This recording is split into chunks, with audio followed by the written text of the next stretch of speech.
everyone, this is Kruti Jai Pancholi, Assistant Professor in LJ Institute of Engineering and Technology in Department of Electronics and Communication. This video is about subject Microwave Engineering. In this video, we will learn about Smith chart. In the last video, we have also learned about the few basics of the Smith chart. Now today I will give you the introduction regarding the Smith chart and we'll plot a few values onto the Smith chart. And it is request to everyone that get the physical copy of the Smith chart and try to solve all the example, okay, by your own. So as you know that the Smith chart, that is the graphical method to find out the value of the reflection coefficient. We can find it out the VSWR, input admittance, output admittance, transmission coefficient. So everything we can find it out by using the Smith chart. As we know that sometimes some values are very complex and the calculations that becomes very cumbersome.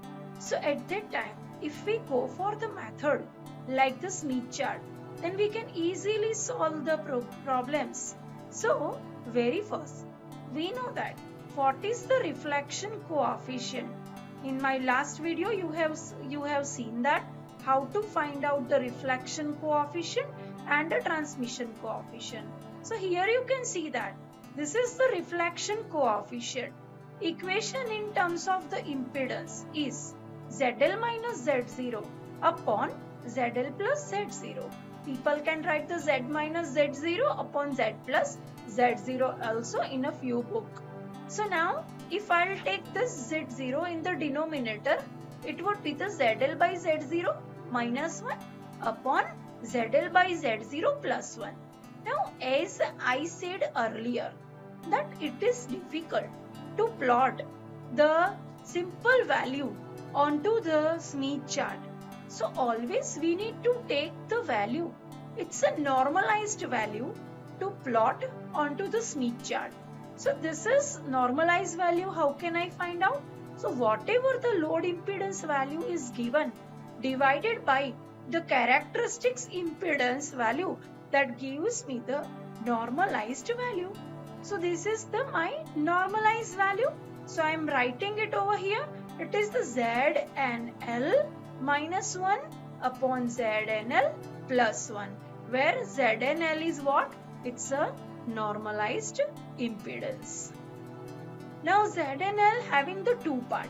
As again I have discussed in the last video of the Smith chart, that the first part, that is the resistance, and another one, that is the reactance.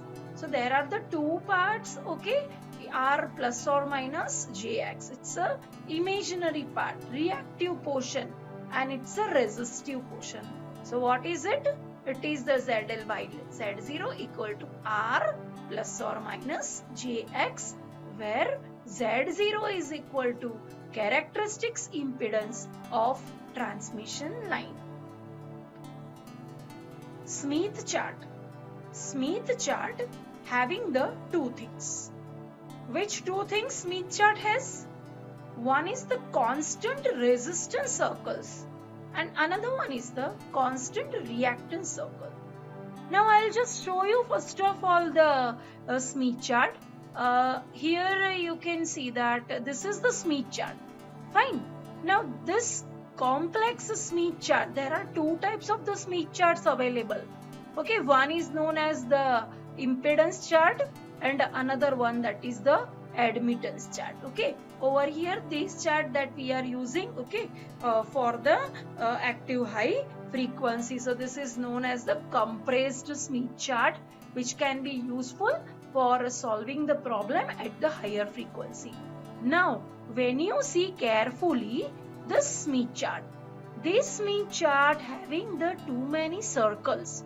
You can see that the one circle that is beginning from here. Okay, so here I can see that there are the many circles onto this particular the Smith chart. Okay, so the Smith chart having the too many circles. Same way you can find the circles like this. Okay, these are the another circles that you can see onto the Smith chart. So now what is this?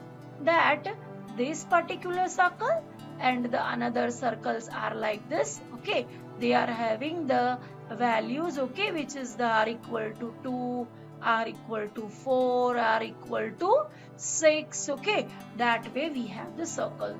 So what I said, Smith chart consists of two things. Which two things? Constant resistance circle, constant reactance circle. So these circles, okay, these circles are known as the constant resistance circle. Mean in the equation of the impedance, Z is equal to R plus or minus Jx. So this is my resistive part, constant resistance circle. And reactive portion, so you can see that these circles, okay, these circles are known as the constant reactance circle. Okay, so this way the Smith chart contains these things. Okay, so now again we'll go to our previous slide. Okay, for the constant resistance circle. So as I said, it is the constant resistance circle, r equal to 10, r equal to 5, r equal to 2, r equal to 1. Okay, so these are the constant resistance circle. So as r increases from 0 to infinity, the center of the circle that's moved from 0, 0 to 1, 0, and as the radius of the circle decreases. Okay, this is the constant reactance circle. So reactance value x equal to 3, x equal to 1. Now in the upper portion, okay, the value of this reactive portion, that is the positive. So it's known as the positive imaginary. And in the lower bottom, it is known as the negative imaginary. Fine. So that way you have to plot the minus value of the imaginary part, that is the lower half of the Smith chart, and the positive imaginary values onto the upper half. So as the axis increases from 0 to infinity, the center of the circle that moves away from 1 to infinity to 1 to 0, and the radius of its circle decreases. Center of our circles is moved along the horizontal axis, whereas the center of the x circles moves along the vertical axis on u equal to 1. Now, the Smith chart that are having the another things, okay. The one thing that is the clockwise movement on the Smith chart. While you are moving the clockwise onto the Smith chart, again I will show you the Smith chart. Okay, so in the Smith chart you will find this. Okay, so what I say, this wavelength towards generator, mean when you are moving the clockwise direction in the Smith chart, it is referred to as a wavelength toward generator. And the anti-clockwise movement in the Smith chart is known as the wavelength towards load. Okay, so again you have to remember this thing. Okay, so clockwise movement on the Smith chart represents the movement towards the generator, and anti-clockwise movement represent the moving towards the load side. So this way I think it is clear to everyone. Again I am giving you the idea about this. Smith chart consists of the two things: constant resistance circle, constant reactance circle. Fine. This is the point, it is the 1. Okay, this point is point 1. Fine. So this point that is the 1. So it is the unit circle that is known. Okay, it is the wavelength towards generator, wavelength towards load. Now this is again the one diagram to gives you the idea about that. Okay, this is my generator having suppose the impedance, okay, that is characteristics impedance of the, that is the Z0, and it is my load impedance ZL. So while your reference point that is towards the load, you are saying that when you are moving towards the load, fine. So in the earlier diagram you can see that this is moving the wavelength towards the generator.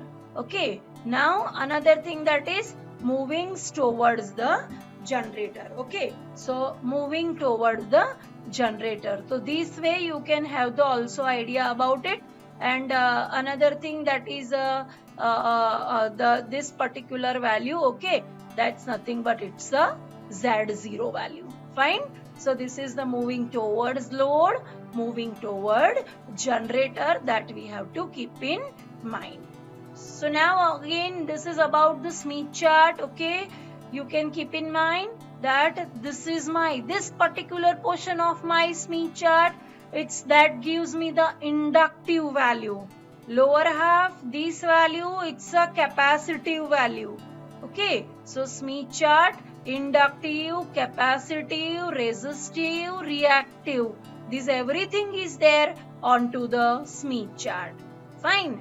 Constant resistance circles and constant reactance circle. Fine, what I said, this is the constant, it is what? Constant resistance region. Okay, this is the constant resistance. Fine. Then these are the constant reactance. Okay, this is what? Constant negative reactance, mean negative imaginary part. Fine, it's a negative imaginary portion. It is what? It's a positive imaginary part. Okay, so positive imaginary part, okay, as well as the negative imaginary part. Okay, so here you can see that 10 plus J100 if it is there, then what you will do? You will take the R value 10. R mean which value you need to refer?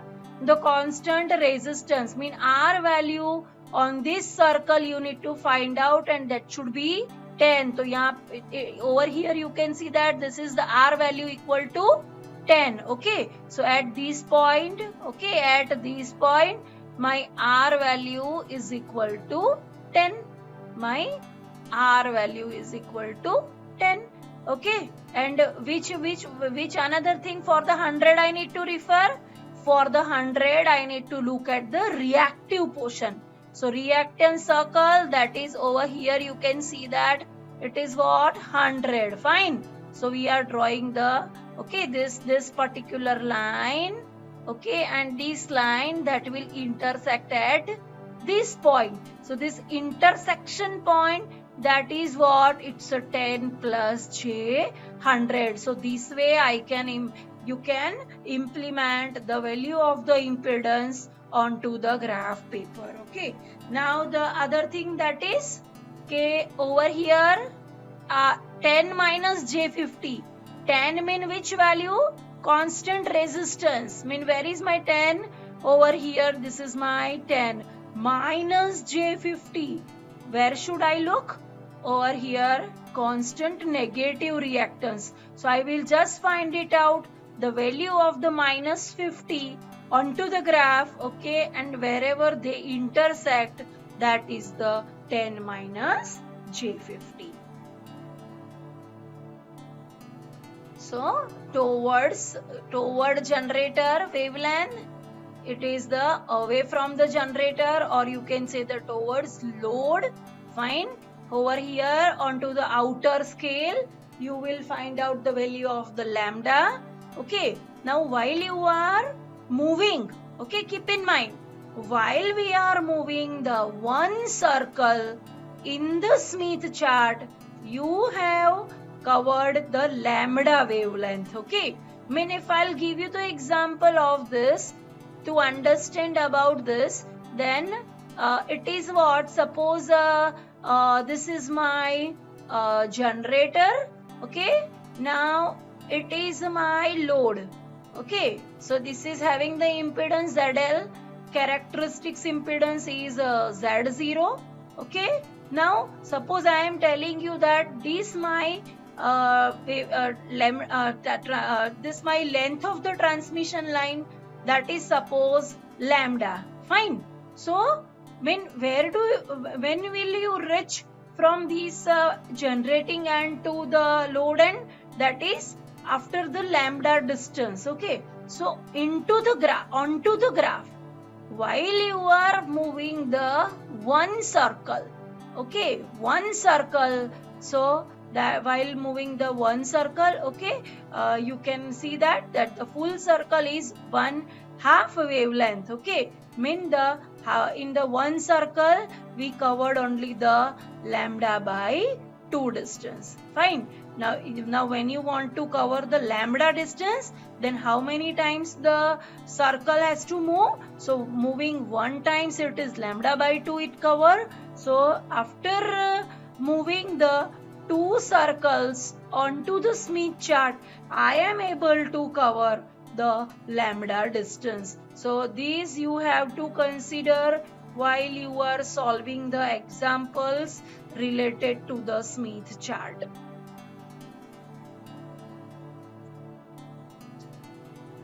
So now I'll show you how to plot this. This is my generator, Z0 equal to 50. Okay, this is the load, ZL equal to 50 plus J100. First of all, you can see that onto the Smith chart. Okay, onto the Smith chart there is no value like the 50, 100.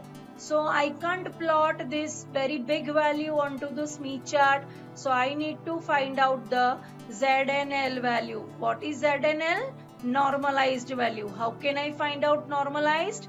ZL by ZL upon the Z0. Okay, so ZL upon Z0, it is 50 plus J100 upon 50.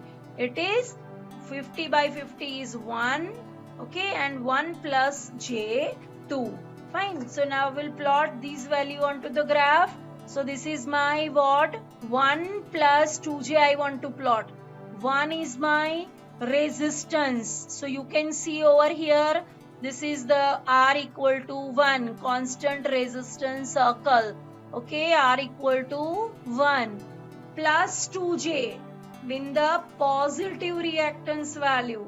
Okay, so you need to find out the 2 value of the constant reactance circle. So these are the constant reactance circle. Okay, so the constant reactance circles are these. Fine. So this is the one constant reactance. This is the constant reactance. So this value is X equal to 2. Fine. So what you will do? You will draw the line over here. You will another draw the line over here. And this point is what? It's the Z and L. It's a normalized impedance. And it is 1 plus 2J.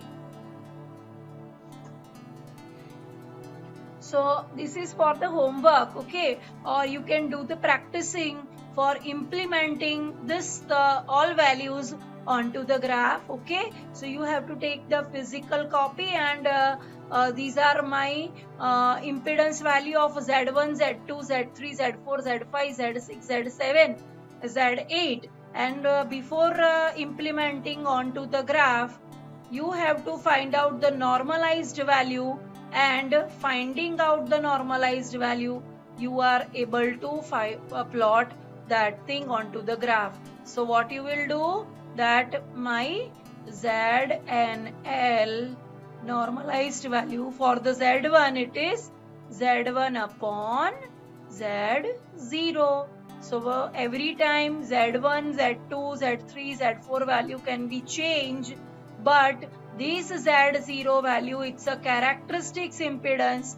For this example, okay, for all these examples, you have to take Z0 value is equal to 50 ohm, it is written over here. Okay, so you will take z0 equal to 50, find it out the normalized value, and according to this, okay, you will plot it onto the graph. Okay, so this above portion of the reference line, okay, that's a positive part, and the below one, that is the negative.